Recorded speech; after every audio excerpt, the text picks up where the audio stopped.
Well, an interesting set there between Space Station and Allegiance. Next up, Aggro's going to be joining me for an interesting one between LG and the newly reformed, I guess the best way to say it, Mighty Storm. Well, they looked a little bit better on Friday, but still clearly have some work to do, and this is a pretty big test for them. I mean, Luminosity, who has those sets where they can look a little bit inconsistent, so don't count the Mighty Storm out completely, but for me, this set is more, if LG takes care of their own business and plays their style of game, it should be a pretty easy set for them. Sure, because the big thing here, realistically, with Mighty Storm right now is that it's a new roster put together, so yeah, they might be good players on paper, but they have to find time to get synergy. We're split to try and do this one. And good luck having more synergy no matter how long you've been together compared to BaRRa and Jeff. You know, those guys are going to have insane synergy. Mask and Baskin have been working very, very well together as of late as well. Now, Aquarius in that solo lane still needs to kind of assimilate a little bit. But this is a good opportunity for him to get on the same page. Well, he will be against fineokay today. Let's go into pick some bans and see how this thing starts off. I'm expecting RTO ban and Kamazats maybe. Can't really go wrong with an RTO ban these days. Terra still very, very potent. Kamazats right on there for a Mighty Storm. So Kamazats taken away, and obviously LG should be the ones to ban RTO because first pick will always take that at the moment. Maybe after the patch next week, we'll see if that changes. We'll see. I think that there are a lot of things that you can do against RTO. Everything she does is very interruptible. Well, yeah, obviously you can kill her, but things that you can do things that make it easier to kill her, like interrupt all of her abilities, which are all basically channeled except for that Druid stance 1. That makes your job a little bit easier there. Sure. Skadi, Osiris banned out too, so quite a few things available here.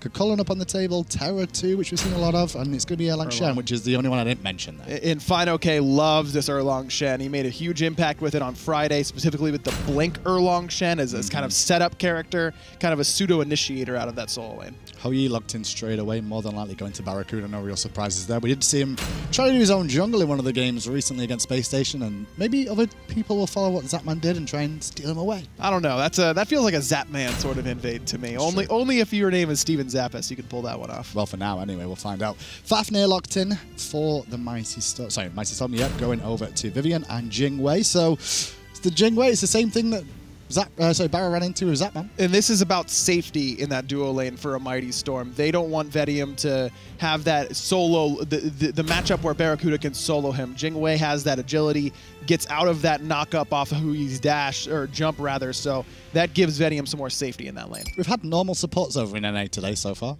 Yeah, no Serqets or anything just yet. EU. Well, maybe, maybe that's Terra in the solo lane and Chulainn in jungle, and then we'll see, Chulainn support, what about that? I mean, he's got a knock-up. I mean, yeah. The end in terms of CC when he's in human form. I mean, take into account Serqet, what she got? Her kiss. A taunt and a stun and a throw. A taunt, a stun, and a throw. But two of them are the same ability. Yeah, but that's still more than Chulainn has in one ability. I guess.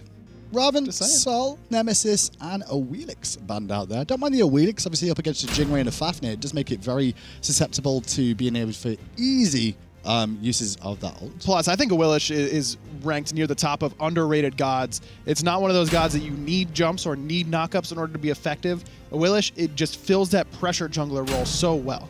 Sobek and Scylla, the final pick. Scylla's starting to rise back to play, at least in North America so far from what we can tell, as is Raijin. Raijin's near the top for sure. Again, early clear. Anister showed him what he can do in the late game in the last one for Space Station as well. And ShadowChair's great performance on Scylla. Can't be surprised that he went back to it. Well, we mentioned the Serqet a little bit earlier on, but not in this specific situation. You might be right, though. It could be Chulainn jungle Serqet in the support role. Oh, no, that's not what I actually think. I was just trying to make it so that you could save some face here. I realized I don't need to save face. Yeah. It's no point anymore. Yeah, it's over. I know, but I still want to try for you. It's okay. It makes you feel better about yourself. Don't worry about it. How did this turn around on me? I'm trying to help you. It always does. It always does. It always does. Why'd you try? Every time. Every time. Into game we go. Mighty Storm will be starting on the bottom side of your map, and it's going to actually be the Sobek in the solo lane. Obviously, we did see the Fafnir as well, so it wasn't really a surprise to see it's going to be Sobek in the solo over a Fafnir. And we'll see how this team goes through, because 2 Guardians, 1 Warrior, very tanky front line, and fantastic damage on the back line with Vetium and ShadowChair playing that Scylla and the Jing. This is what it's all about. ShadowChair and Vetium, protect those carries, get them set up as well. So much setup on a Mighty Storm for ShadowChair on this Scylla, and I love the Erlang Shen Scylla pairing as far as mid-jungle goes, because Scylla's early game, not great, but her mid-game's pretty strong, can put out pretty consistent damage as soon as Crush is fully ranked up. And then at that point, Erlang Shen is still completely decimating people with his warrior damage. LG, you got spotted. Looks like the LG crew were trying to go a little bit aggressive in the enemy jungle zone. Instead, it's BaRRa that's going to get chipped away out for a second. Wave clear advantage, I'd say it's relatively even here between the two, just because Fafnir and Terra both don't have the greatest level 1. Probably Fafnir with a slight edge. Fafnir's hammer doing a lot at that level 1 stage, so he will get the out clear. And I like Luminosity's decision. They're not going to lose a lot here just because of how potent Hui's jungle clear is. That's the whole reason Hui is a top hunter pick right now, is because he clears that jungle so quickly by himself. Are you surprised to see Mighty Storm go back to the left-hand side here for their own jungle instead of going for the purple invade? I think that I would have rather seen a Mighty Storm get push up, but it's because of that mid lane, Baskin getting pressured, he goes to the left side of the map. That puts enough fear in a Mighty Storm to say maybe Baskin can beat ShadowChair there, and we don't want to have that 3v2 sort of engagement. Let's play it safe and just get our own buffs. We're talking about playing it safe. Luminosity managed to pressure the enemy jungle here of Mighty Storm, but it wasn't really enough for them to do anything and get an engage off in there, which means Mighty Storm get their own buffs nice and early. So they're in a pretty solid position right now, even though they've been pushed under the tower for the time being. But I expect Luminosity is going to get the better end of that left side jungle. As soon as BaRRa and Jeff get to push up that wave at the same time, they'll probably get that clear advantage, and then they can go for the oracles or just go for them right away. Because of how quick these two can clear in the jungle, Luminosity is not going to lose a lot of farm by going for this extra farm on the left-hand side, but still be able to pick up this entire wave that a Mighty Storm is pushing in. Interesting to see that both the supports and the hunters started in the middle lane there. It's mainly in the solo duel in there, not in the mid lane like we've seen before. And both junglers starting in the solo side of things. This is the kind of adaptation that we're used to teams making. You see one strategy and that works pretty well, but when one team says, well, you know, if we do this a little bit differently, then we'll be able to counter that, and then there's the counter to that strategy, and then the counter to that strategy. So this is just the typical back and forth we see during the establishment of a solid meta. Well, pressure for Mighty Storm in the dual lane for now, but now that Terra's starting to come online, you'll see that switch back very quickly, especially if Vetium and Vivian are going to look for poke onto BaRRaCCuDDa over clearing the wave. They will get pressured for a minute or two. Obviously, Vetium won't be too upset about taking too much poke, just because he is playing that Jing way. Can head back to base without much issue. Wondering if he's going to go for Devourer's Gauntlets right off the bat, or if he's going to start it off with the boots. Nice combo. He makes a root. Yeah, big damage there out of the dual lane, and this is what you expect from two guys who have been laning together for as long as Jeff and BaRRa have. And the only reason they're spending this much time pushing up is because they don't have a lot to do on that left-hand side. There's not a lot of kill potential there unless Vetium or Vivian really overstep their bounds. This is just because BaRRa and Jeff have nothing better to do. They may as well put some pressure onto the dual lane of a Mighty Storm, and of course pad the stats. Tell you something, ShadowChair and Baskin are like, what's going on? This is the dream. We've got all these wave of experience on our own from the start of the game. In doing so, Baskin's actually just a little bit further ahead than ShadowChair, though. More than likely down to getting those left and right and harpies a little bit more so than what ShadowChair has done. And that's why Luminosity is totally okay with leaving Baskin 1v1 against ShadowChair, because he's got the superior clear in the early game. ShadowChair ends up holding one of those back harpies for Sam for Soccer, whereas Baskin gets to go and solo clear those all by himself because he has the Bumba's Mask #1, as does ShadowChair. But because that Raijin clear early game is so potent.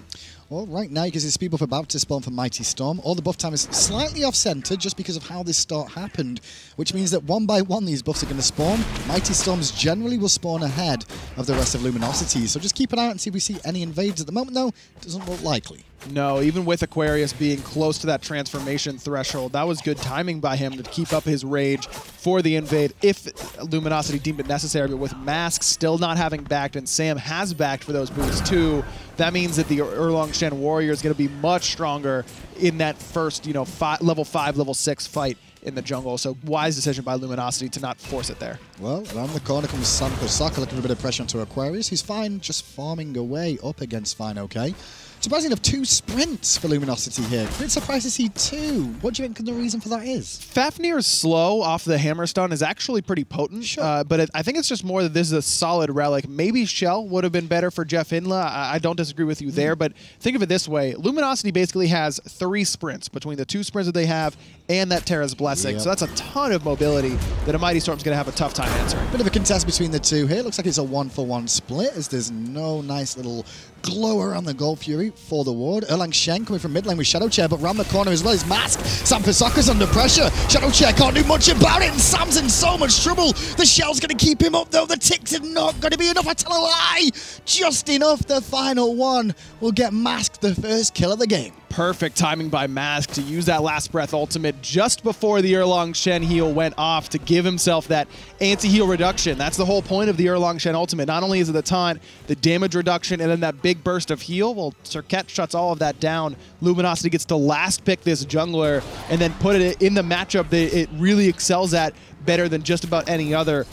Good pick by Luminosity and good execution by Mask. And going back to the relic choices with those 2 sprints from Luminosity too, I don't have an issue with it. It's more, they are against the Scylla, right? And she is that I'm a monster late game carry that can turn a team fight. Everyone always says it. One shell can really help at just trying to save that teammate on that first reset potentially, and then make sure that team fight situation never happens. But what you just said is exactly what Luminosity's thinking. In the late game, that's the issue. Sure. So whenever Jeff hits level 12, then he can pick up that shell. Whenever Aquarius hits level 12, maybe he can get a shell as well.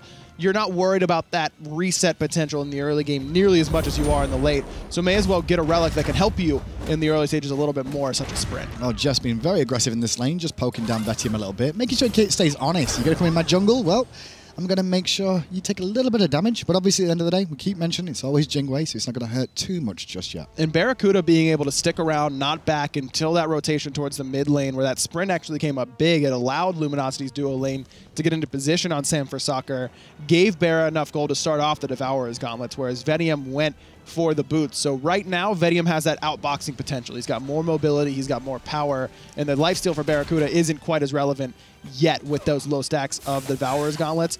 But as soon as BaRRa finishes off his boots, it's going to be a big swing in his favor, because that's when Vetium will be finishing off his Devourer's gauntlets. So he'll be sitting at 0 stacks with boots completed, and BaRRa will have 70 stacks with boots completed. A lot of mobility on the side of Luminosity here as the ult is popped. I'm not sure exactly why. Maybe for the speed buff attempt on this right-hand side, potentially. With Mask here and Aquarius, they're going to go aggressive on SmiteVOD, who gets his ultimate off. Good damage again. The ultimate comes out to deny the heal for SmiteVOD, and he's running for his life. Good support for his team as Sam will get out. ShadowChair, however, has gone down to Aquarius. Baskin was the one who did the majority of that damage. Now Luminosity's looking for Vivian and fineokay, but those are the 2 Guardians, not the 2 you necessarily want to fight at this stage. Love the split DPS there from Luminosity. Sometimes a negative for teams when we're talking about split DPS, but there it's perfect. You force SmiteVOD out of that fight. All of a Mighty Storm's looking to peel for Sam, but Baskin got to free cast on top of ShadowChair, and Aquarius came in and cleaned him up. Also looking at Mask here, looks like Luminosity going for a very mobile sort of composition. Even though he's Serqet, he's also picked up Talaria boots here, even faster with speed buff too. He's like a race car. Okay, Hindu, if I were to erase the names of Luminosity on the right-hand side and you looked at this composition and the way they're building, wouldn't you bet it's Obey? This is an Obey comp with an Obey style of build, with Talaria boots for Serqet, just putting pressure on that solo lane, Baskin on the Raijin in the mid lane. Funny enough, it takes me back to the old Envy days of Cyclone and Weaken, even before we saw the Obey comps coming through. Like, you'd see the Serqet camping the solo lane all day. That's what Weaken would do to set Cyclone up. The only difference is Cyclone will be playing an assassin here, not necessarily a warrior. This feels so much like Obey Alliance to me. And you talk to the Luminosity guys, and they're the ones more than anyone else that I talk to in NA that are always saying, hey, did you see what EU did the other day? You know, oh, it's really smart what Obey, Energy, Dignitas, whatever EU team played that day is doing in their set. This is a team that doesn't have too much pride to sit, watch another team and say, yes, that's better than the way we are doing it. Let's try and emulate that and put our own style of spin on it. Baskin is going to play a little bit more aggressive than Pretty Prime is, so even though it's a similar comp, it won't be exactly the same. Well, Vivian pushed out on the left-hand side, but ShadowChair's in a much worse position. Baskin's going in and the drums have been sounded, but those drums are not making the music dance properly for Scylla. I'm a monster, though, will not connect. Baskin just needed an in-hand at the end of the day to get the 3rd kill of the game for LG. That's exactly what I'm talking about. Baskin's willing to play aggressive, and where's the rest of a Mighty Storm as Baskin is just sitting in taiko drums chasing down ShadowChair? They're being zoned by the rest of Luminosity. Jeff, Mask, and Aquarius are sitting there playing bouncer saying, you want to get to Baskin? Well, you've got to go through us. And because of how much of a lead Mask and Aquarius in particular have earned for themselves on the right side of the map, a Mighty Storm doesn't really have a choice to go and help ShadowChair. You talk about leads, just the levels on the bottom of your screen, you can see that everybody from the top down to middle are at least a good level or 2 ahead of their opposition. It's starting to get even bigger. As you can see, Baskin now with ShadowChair dropping there has now extended his lead to 3 levels between him and the Scylla. And this is exactly the type of god that I think Baskin's going to excel at as he continues to grow in the mid lane. Yes, he can play those late game hyper carries such as the Chronos, or you could throw him on Scylla,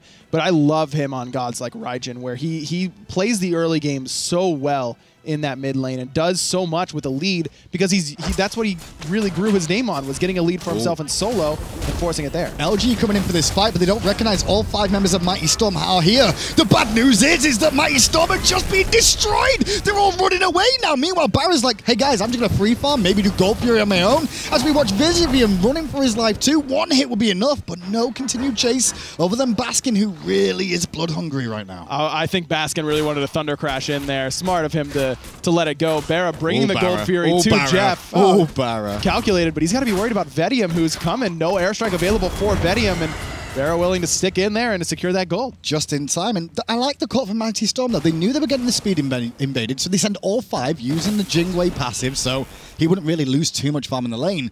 But by the time they all turned up to that fight, 2 of them were already dead.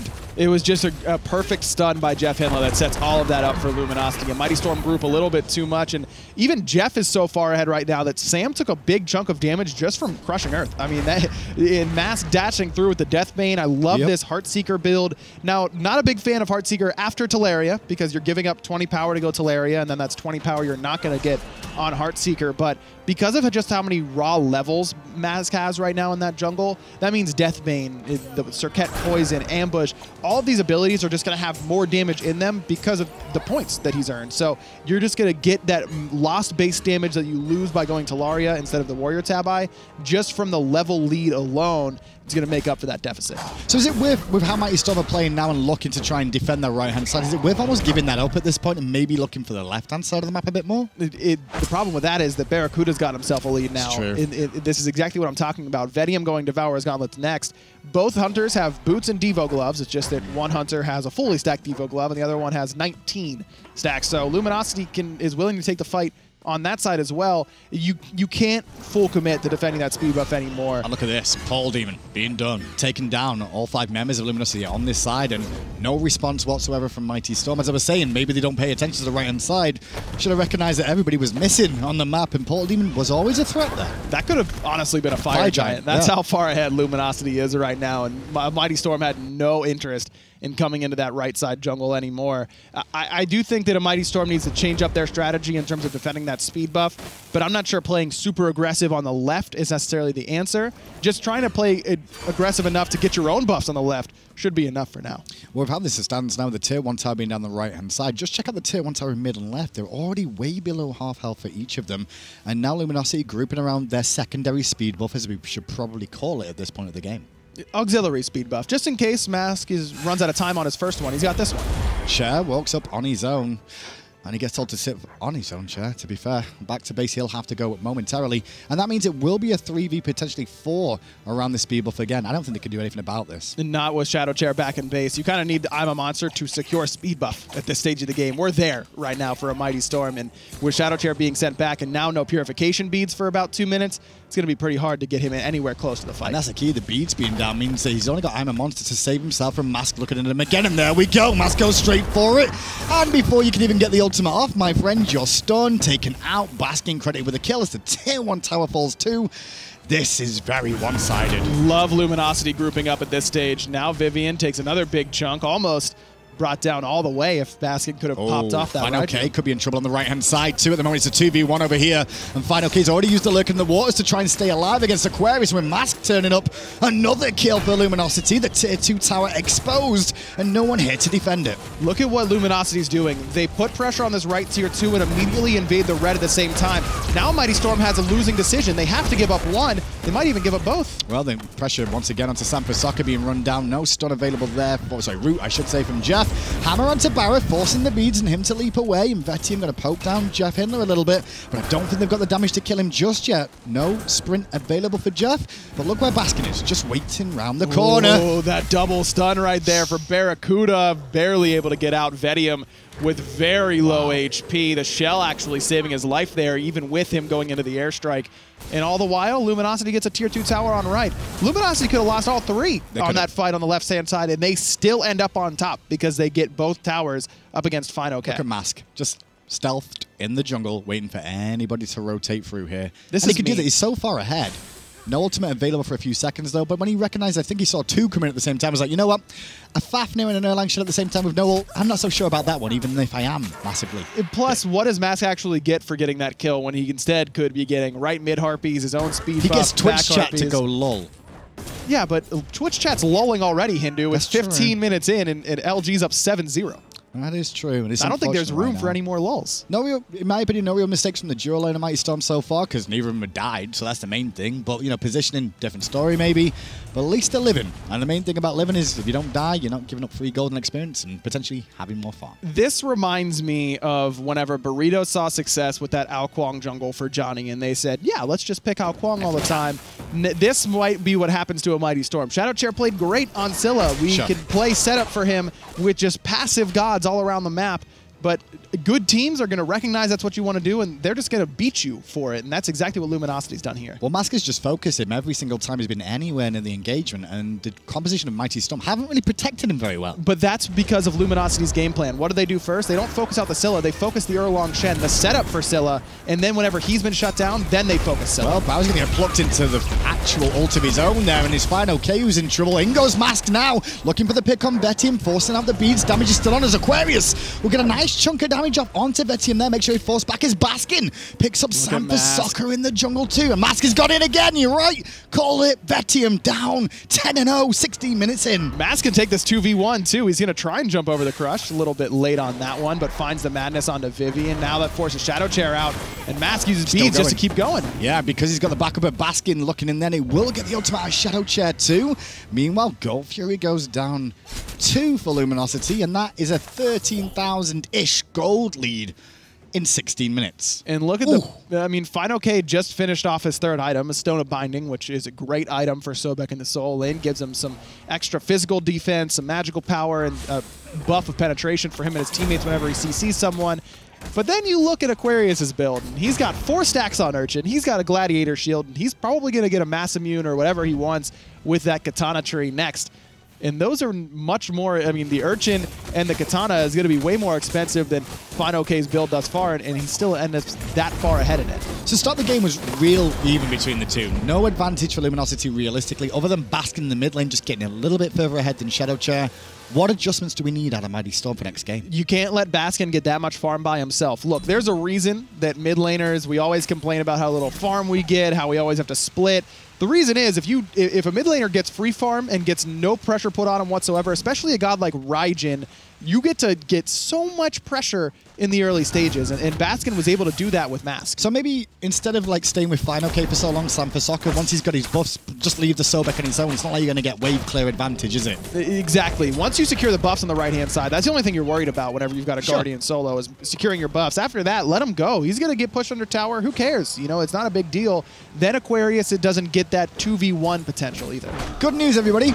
Tier 1 tower for Luminosity has fallen on the left-hand side if you're a Mighty Storm fan. BaRRa lost lane? And Vetium looking. Yes, he did. He lost it really bad, too, by the looks of it. That's embarrassing. With the Tier 1 tower down. But Luminosity doing the Fire Giant while this is going on, and nobody on Mighty Storm really can contest. I mean, you can hope for a steal in the dream world, but the sound of the Fire Giant falling will be another signal to Mighty Storm of death is on its way once more. And Baskin was in the left-hand side. That was 4 people, even 3 people on the Fire Giant, because Aquarius was pushing mid in the meanwhile. That's how far behind a Mighty Storm is. They know that Baskin's not there. They know that Aquarius isn't there. And they look at the 3 members that are on Fire Giant and think, yeah, we probably don't want to fight that. So we see this Girdle of Frenzy. If it's still, is it still called Girdle of Frenzy, or do we change it again? I think, yeah. Let's just go with Girdle of Frenzy. If you don't know what that is, you know, it's just an old school name. They've changed them so many times. Do you reckon that with Jeff, Belt of Frenzy upgrade? Okay. Belt. But it's upgraded too, that's why it threw me off. Yeah.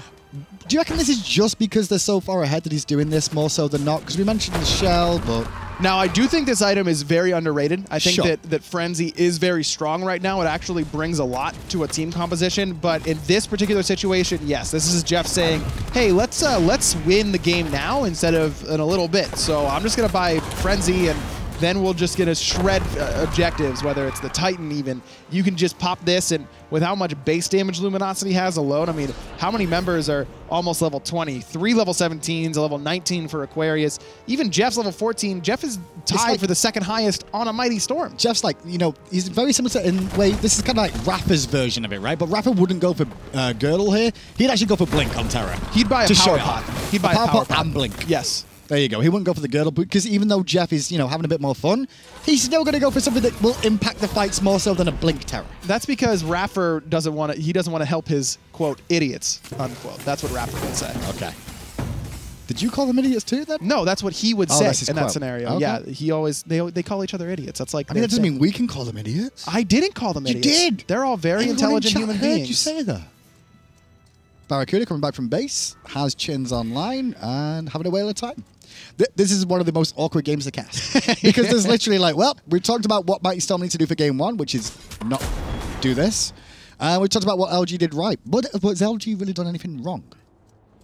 No. Tier 1 tower?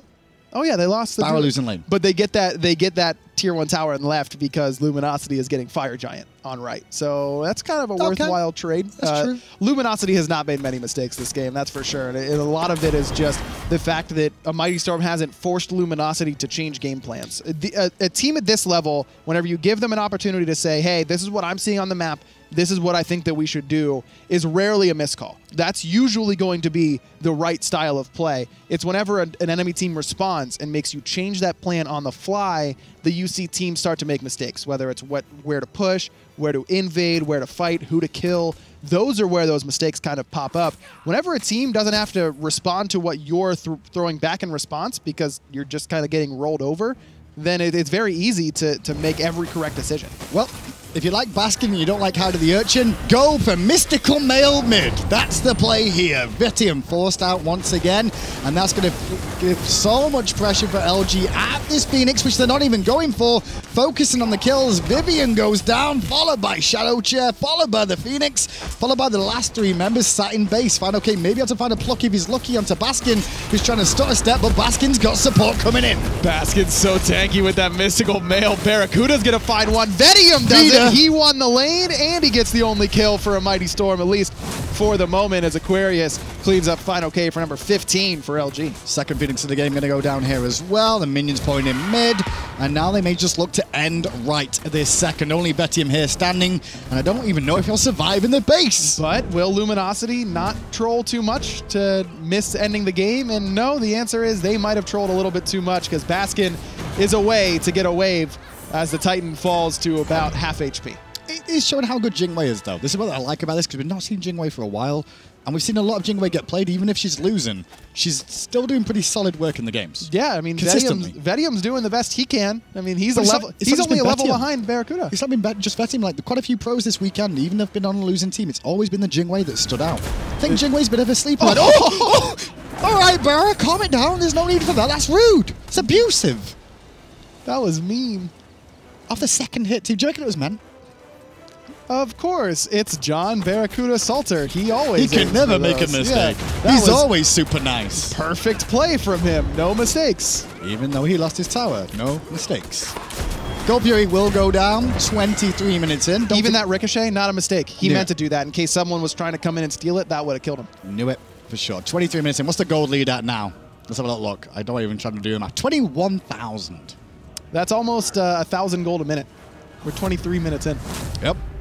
That is 1,000 XP per minute. The one thing I'm going to say about Mighty Storm, shout outs to them trying to play this out and get their way back into this one. Go on, boys. You can do it. Late game is coming. We've just got to live a little bit longer. We're playing for late game. Like 60 minutes. They were playing for late game at 11 minutes, and they're still playing for late game. And there's a frenzy pop as well, I believe. I just saw as Jeff goes in. Jeff's bit off a bit too much more than he can chew now, but Mask is going straight for ShadowChair once more. BaRRaCCuDDa with the suns raining down, gets a bit of a zone, and fineokay walks into that zone. Eats more poke than he wants to, as I'm a monster off ShadowChair just misses, and the poison will tick away on fineokay and get BaRRaCCuDDa a kill. And the drums from Baskin, not for damage, but just to keep them all busy to allow his team to keep collapsing. Aquarius still diving in. He's going to pick up number 17. ShadowChair's on the run as well, as Luminosity just shuts the door of hope that any of Mighty Storm may have had. Well, it could be an end situation now. 2 Phoenixes down, 5 minions in mid, 5 minions in the left. And the Titan's already at half health. I don't even think they needed minions, but look at all those 5 ones on the left with Baskin just from range. This should be game 1, and will be. Yeah, Mighty Storm struggled in that one. And again, it's more so that Luminosity looked like the LG that can be a world championship team. That's the storyline for me. Looking at what Luminosity does in this set, as I said coming in, if a Mighty Storm get close to a game, it's more than likely because Luminosity didn't play to their standards. Well, rinse. I'm sorry, not rinse, repeat. Not if you're Mighty Chair. Rinse, repeat if you're LG. But let's go back to the... Did I call it Mighty Chair? Yeah, you did call it Mighty Chair. No, it's a good name. If ShadowChair is doing well, that's going to be good. Okay, I'll put that one in the pocket. No, you can keep that. Oh, thanks. Have it. I'll give you one line that you might be able to do something with. Yes. You got one. I got one. Let's go to game.